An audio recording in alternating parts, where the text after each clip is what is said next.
Quando estão preparados, já está ali. Eu não sei, para descontrair, não sei se alguém aqui é fornecedor de equipamento, mas acho que a venda do CAD deve cair um pouco, né? Então a gente tem que buscar um outro recurso, né?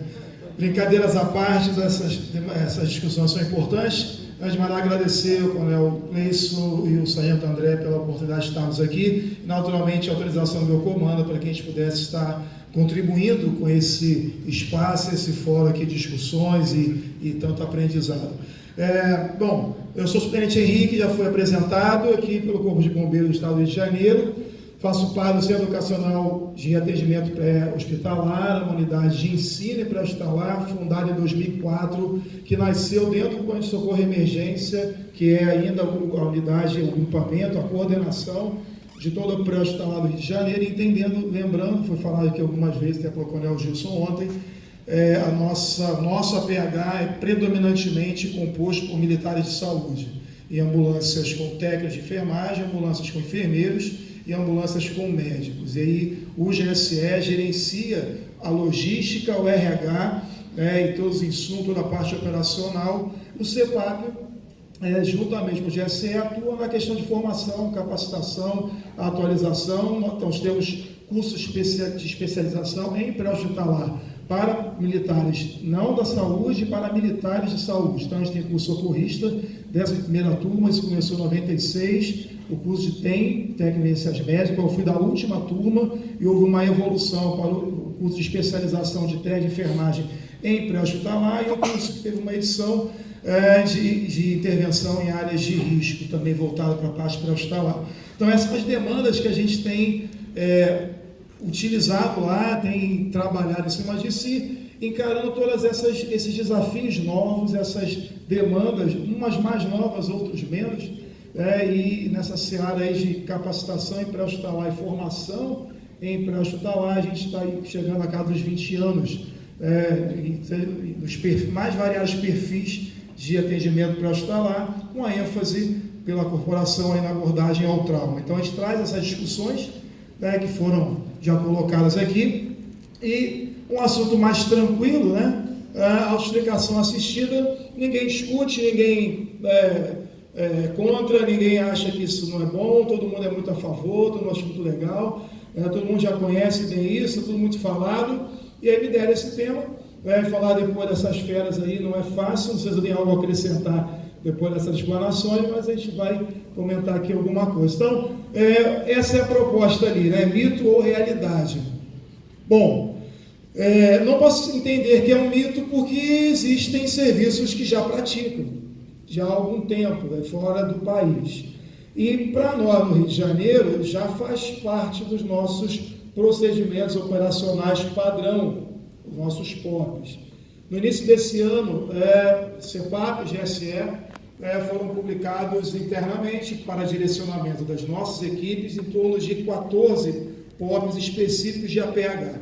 Dentre eles, que tem a ver com tudo isso que a gente está discutindo aqui, o POP de imobilização de coluna vertebral e o salvamento veicular voltado para o APH.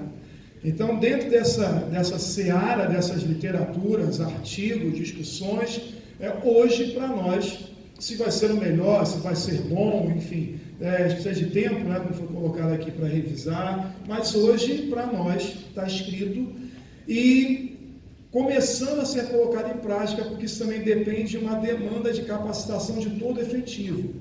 Então, eu posso dizer hoje que, se não todo, mas mais de 90% dos médicos e enfermeiros já foram capacitados, e o Tenente Wesley é um desses profissionais, e tem as fotos lá da equipe dele trabalhando, já passaram pela capacitação formal para as novas técnicas e abordagens da coluna vertebral, tá bom? E, seguindo nisso, artigos que já foram colocados aqui, e aí são alguns que embasam, esse é um deles, que fala da restrição de movimento de coluna. Foi falado sobre isso ontem, 10 tópicos ou 10 entendimentos desses consensos que também saiu no início desse ano sobre a retira da prancha, o tempo prolongado em prancha, a restrição do colar, quando com TCE, com indicação de herniação, já foi colocado aqui também ontem pelo Tenente Wesley. Dentro de tudo isso que foi já discutido, já colocado, tem lá o último item, que é a possibilidade da autoestricação. Então, dentro de todo esse, vou chamar assim de pacote, né, desses entendimentos de nova ou de uma atual perspectiva de abordagem de coluna no trauma, e, enfim, no atropelamento veicular, qualquer desses segmentos, o entendimento global, o entendimento dessas instituições, da ENTE e outras, é que é possível, sim, em algum momento, que pacientes ou vítimas sejam, dentro de alguma circunstância, serem direcionados para a autoestricação de veículos. Então, a gente seguindo, considerando, analisando essas perspectivas, adotamos isso, naturalmente fazendo também uma leitura, buscando o entendimento da nossa realidade, tanto de recurso humano, profissional, perfil de atendimento e a tropa como um todo ali, né, para poder, então, a gente definir a melhor conduta para melhorar nosso atendimento.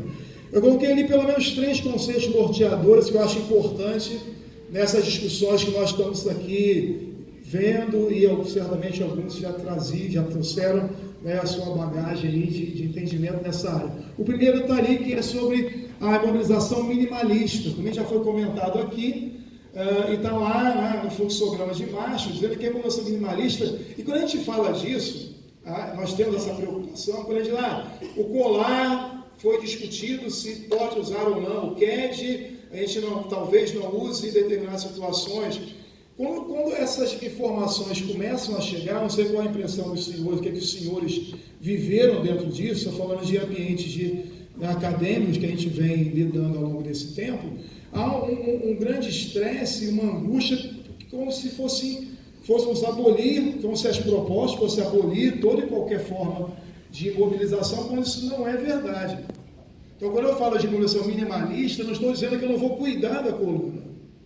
Exatamente dizer que eu posso usar menos recursos que permitem ainda alguma ou boa imobilização dentro de uma necessidade e de uma prioridade de atendimento no cenário o qual estamos inseridos como equipe de APH no atendimento ao trauma.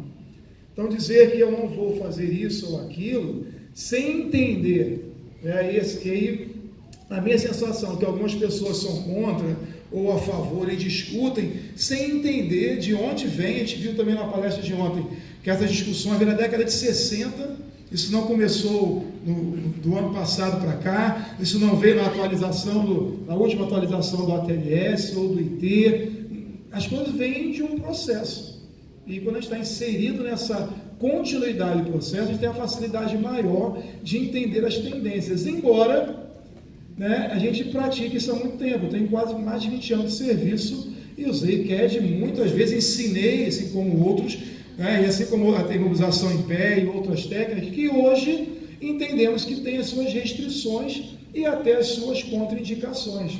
E isso é importante e é necessário que aconteça, porque alguns entendem que o APH é uma prática que qualquer pessoa com qualquer treinamento pode realizar, quando nós sabemos que não pode.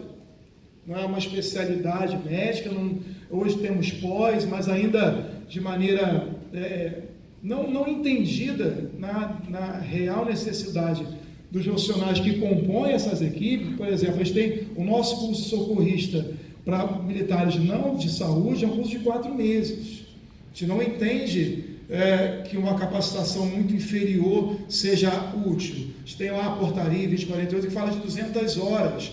E a gente está ponderando isso para chegar a um denominador para que possamos capacitar mais agentes respondedores. Mas, em cima disso, aí, pensando nisso, esses conceitos norteadores nos ajudam. Então, como eu disse aqui, a imobilização minimalista é a exclusão de dispositivos de imobilização mais complexos, dentro de um momento, dentro de um cenário. Como exemplo, o CAD, como a gente viu aqui, muito recurso, tempo, com contraindicações, e aí eu preciso examinar bem, avaliar bem e caminhar em cima disso. Assim como a rotação de 45 graus deve ser ativa e não passiva. Isso tem tudo a ver com a sugestão da abordagem da autoestricação assistiva.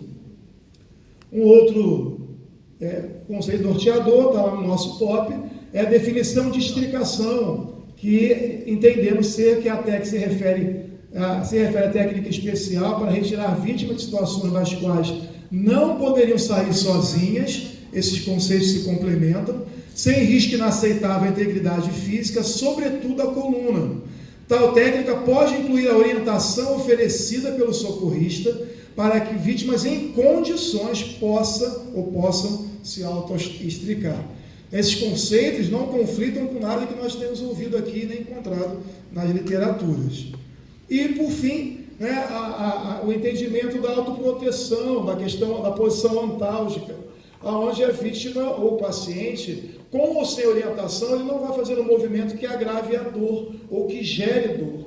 Entendendo isso, entende-se que se ele é orientado a proteger a sua coluna, não movimentando o pescoço, cabeça, ou sendo orientado para sair do carro com uma abordagem específica, ele não vai agravar o seu dano, porque ele tem uma proteção da contratura, tem a questão antálgica que lhe protege, e isso é considerado quando se decide essa técnica também. A questão dos hoje, para não ser muito desgastante aqui, esse artigo foi um dos principais ali que o Ednei comentou, e isso é uma revisão também em cima de tudo isso que saiu agora em 2018, revisando diversos estudos com técnicas, posições muito semelhantes ao que o Ednei acrescentou aqui, e foi uma grata surpresa, né, saber que a gente tem uma abordagem dessa acadêmica no Brasil, porque a gente tem tudo de fora, né, e hoje faço questão de mencionar aqui e parabenizar o Edmei, porque foi brilhante nessa abordagem e reforça tudo isso. Então, as discussões elas tendem a caminhar para mudanças e ficar aquém de tudo isso realmente não me parece ser interessante. Confirmando tudo isso, está lá nesses textos dizendo que os estudos fazem observação de que as práticas tradicionais, as técnicas que até hoje todos nós temos utilizado, de estricamento evoluíram em cima de pragmatismo. Vai fazer mal, vai causar dano à coluna, há uma preocupação, há uma percepção. Então, considerando isso, a gente mobilizava todo mundo. E o Rio de Janeiro foi muito assim, até porque a gente começou em 97 com um modelo de técnicos de enfermagens capacitados com curso de TEM em 4 meses, mas sozinhos na rua, sozinhos na ambulância, naquele modelo sem médico. Isso não era algo muito comum, creio eu que dos primeiros a fazer isso no país. E aí nada disso foi em cima de evidências. Então todo mundo mobilizado, colar, e aí caminhamos assim, e precisamos reconhecer que a gente deve ter errado bastante nesse processo aí, temos a possibilidade de acertar na continuidade. Não temos como fugir aos resultados e pesquisas que foram feitas, mais uma vez a foto desses estudos com toda a tecnologia que permite a confirmação e a evidência de eficácia e utilização aí das técnicas, e complementando os resultados, foi entendido que a autoestricação resultou em menor movimento em graus de coluna e até 4 vezes menos do que as técnicas convencionais, ressaltando que eu tenho uma vítima que se enquadra nessa possibilidade de abordagem mediante uma avaliação prévia de um socorrista treinado e bem treinado. Né? A autoextração com ou sem colar, tem ali os resultados de 6,6 graus de movimentação, 11 graus sem colar, enquanto as demais em torno de 26 graus. Então, as técnicas promovem muita movimentação realmente, então tem que ser decidido quando utilizar a melhor técnica. No nosso COP, adotamos o fluxograma de Marshall, que já foi detalhado ontem, não é o foco, não dá tempo de a gente entrar em pormenores aqui, assim como o outro fluxograma também do guideline norueguês, que também sinaliza para prioridades. Se a vítima tem gravidade, menos tempo, intervenções salvadoras precisam nortear sempre a nossa abordagem do trauma. E aí, como fazer e quando fazer? Então, ali estão fotos já das guarnições lá do quartel de Barra Mansa, o Tenente Wes com seus militares lá já treinando e incentivando a prática. Temos resistência, sim, de muitos profissionais, apesar dos treinamentos, bibliografia e explicações, ainda enfrentamos algumas questões internas, mas faz parte do processo. Então, dizendo o seguinte, sempre que em condições, ou seja, obedece a comandos, Glasgow 15, plenamente, não apresenta lesões que impeçam a deambulação ou um problema em ABC, requer uma avaliação clínica, lá no mnemônico ABCDE, ou outro que você utilize, seja lá qual o seu fluxograma de atendimento do trauma, é importante contemplar essas condições. E se tudo isso ok, pode ou deve ser permitida a autoexplicação assistida orientada. E aí a preocupação é, mas então quando a gente começar a falar disso, a turma do Levanta-te e Anda, não sei se alguém conhece esse termo no pré-hospitalar, né? Vão dizer assim, nós estávamos certos o tempo inteiro. A preocupação didática, né, dos grupos de educação, porque quando a gente disser isso para um grupo que já, profissionais que já não querem mobilizar, que não gostam, que tem preguiça, e que chega no hospital, e se chegar com prancha, que de verdade, apesar de toda essa ênfase do CAD, muitos já não usavam nem quando tinha a indicação que até então nós considerávamos. Porque dá muito trabalho chegar no hospital com prancha, colar e CRED, esperar tomografia, raio-x e 3 especialistas para tirar tudo aquilo do paciente e liberar o material. Pelo menos a minha experiência pessoal em cima disso. Então, muitos já não queriam mais usar. Então, essas discussões de verdade, elas estão muito distantes de evidências técnicas e elas vão aí em questões pessoais que precisam ser mais profissionais do que tem sido, né? E, enfim, e aí há uma orientação que ele sai do carro, tem um passo a passo para isso, já sugestionado nos artigos que nós adotamos, faz parte do nosso próprio, a gente disponibiliza, vocês podem consultar, e a intenção é que não faça nenhuma rotação ao sair dali e mantendo um olhar no horizonte, seja direcionado para a prancha e assim conduzido, para a maca e assim conduzido para o hospital. Tem um vídeo, aqui esse vídeo ele tem falhas no que a gente entende na orientação da autoexplicação assistida, mas já mostra que serviços estão, né, considerando a possibilidade. É um vídeo curto, não sei se vai rodar, tá lá, beleza. O que tem de falha para nós principalmente aqui? Ela vai girar o tronco quando ela sai do carro. Nossa orientação é que ela dê 2 ou 3 passos à frente para que a maca possa ser colocada atrás sem que haja giro de tronco. O foco é não girar o tronco. A redução do uso do CAD, a ênfase no ângulo zero, é não fazer giro de tronco, dentre as demais questões que estão sendo consideradas aí. Então ele gasta um tempo menor desgaste para a equipe. Muitas dessas pessoas que não precisavam ficar presas em dispositivos rígidos ficam, porque ainda é uma dificuldade no intra-hospitalar, quando a gente chega, e aí está sem prancha, está sem colar, tudo que a gente já sabe, né? E aí, como se começou a discutir, por que vocês não começam a fazer isso de lá para cá? Por que não ensina primeiro lá dentro da emergência do hospital, para depois o pré-hospitalar, né, adotar? Mas o que nós fizemos no Rio foi informar as unidades hospitalares que a nossa abordagem mudou, publicamos os POPs, começamos a treinar, e aí com programas de capacitação, e à medida que isso for caminhando, a nossa realidade vai sendo mudada e vai requerer, né, certamente, reavaliação permanente aí, se está sendo eficaz ou não, se melhorou ou não, né, a nossa abordagem. Então, a conclusão ali, nossa, pessoal, e também dos artigos, é o seguinte: as equipes pré-hospitalares ainda precisarão evitar movimentos em traumas cervicais. Não estão deixando de cuidar da coluna. Na realidade, temos mais opções e mais formas de lidar do que ser meramente repetidores de movimentos. Então, a questão é mais crítica, é mais de tomada de decisão do que era. Isso não é mais fácil, isso causa mais desconforto, isso gera mais trabalho e formação, mas é isso ou não mudar, né? Deve-se enfatizar que qualquer conclusão tirada desses estudos são pertinentes apenas para pacientes que tenham de consciência que lhes permita a autoexplicação, nível de consciência, a capacidade de comunicação naquele momento, entre outros critérios, precisa ser muito bem entendido quem pode, né, ser orientado a receber essa técnica. A capacitação das equipes de APH baseada em estudos e evidências, não mais, eu sempre fiz assim, não tem espaço para isso, eu me coloco nisso como tendo já uma estrada aí nessa seara. Criação de procedimentos padrão, entendemos ser ferramentas inegociáveis para aplicação de técnicas de extricação. A realidade operacional de cada serviço precisa ser levada em consideração. O que eu aplico hoje no Rio não é um modelo plenamente capaz de ser útil em outro cenário, em outra região. Nós discutimos isso ontem também, numa outra mesa.